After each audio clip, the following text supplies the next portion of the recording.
Umaga mga bro. So ito yung binabad nating binhi kahapon.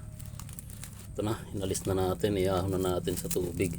So ngayon ang gagawin natin, uhugasan muna natin siya bago natin ilagay kung sa lugar kung saan patutubuin natin. So, ang dahilan ba ito hugasan pa bago ilagay sa pagpapatubuan? So ngayon kasi kaalis nyo sa tubig, medyo maasim yung amoy.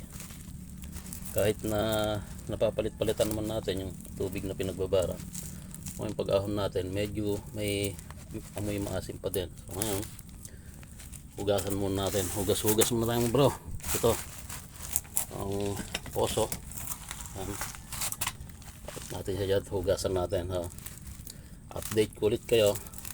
So pagka ito nag-umpisa ng tumubo, hybrid to mga bro, Longpin 908.